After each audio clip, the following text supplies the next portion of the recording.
আপনাদের আন্দোলন সাধারণ মানুষ সাধারণ জনগণ আমাদের পাশে থাকুন। আমরা বিদ্যুৎ বিল, গ্যাস বিল, পানির বিল সব বন্ধ করে দেব। সমস্ত শিক্ষকদের আহ্বান জানাচ্ছি আমাদের সাথে একাত্মতা পোষণ করার জন্য।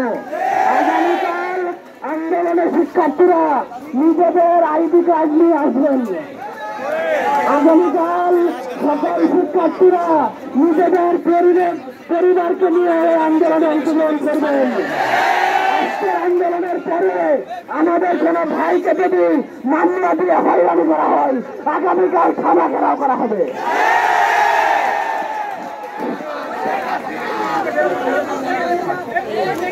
আমাদের মাঝে একজন শিক্ষক এসে সংহতি জানিয়ে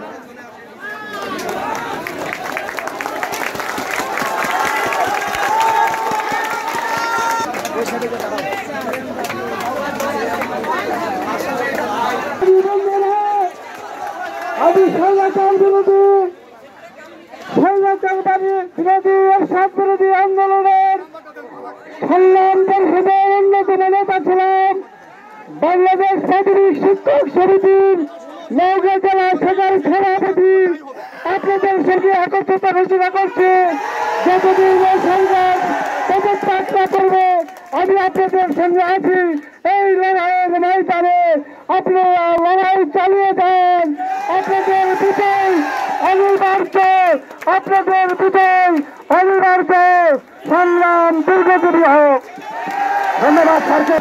আরেকটা কথা এই সরকার খুব চালা, ঠিক আছে? একটা কথা হলো, এখানে কেউ সমন্বয় নয়, সবাই সমন্বয়, যে যার মতো করে আসবেন। কোটা আন্দোলনের এই মুহূর্তে 9 দফা দাবি নিয়ে রাজপথে শিক্ষার্থী সহ সমাজের বিভিন্ন শ্রেণী পেশার মানুষকে আমরা দেখতে পাচ্ছি। নগর মুক্তির মোড় বৃষ্টি উপেক্ষা করে এই মুহূর্তে শিক্ষার্থীরা তাদের দাবি বাস্তবায়নের জন্য প্রচণ্ড বৃষ্টি হচ্ছে দেখতে পাচ্ছেন। এই বৃষ্টিটাকে আসলে তাচ্ছিল্য মনে করা হচ্ছে।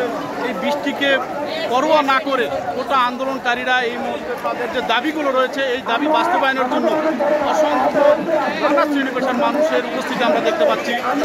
মানুষ যারা ছিল প্রচণ্ড বৃষ্টি হচ্ছে, বৃষ্টি উপেক্ষা করে সেনাবাহিনী, পুলিশ, বিজিবি, র্যাব এই মুহূর্তে পার্টি অফিসের সামনে অবস্থান নিয়েছে এবং গত বেশ কিছুদিন ধরে আসলে সেনাবাহিনীর দিক থেকে এখানে টহল তো অব্যাহত রয়েছে। তারপরও আজকে পার্টি অফিসে এখানে আমরা দেখছিলাম যে অনেকেই এসেছেন এবং আওয়ামী পার্টি অফিসে কিছুটা ভাঙচুরের কথা বলা হচ্ছে। শহরের নিরাপত্তার জন্য আইনশৃঙ্খলা বাহিনী রয়েছে।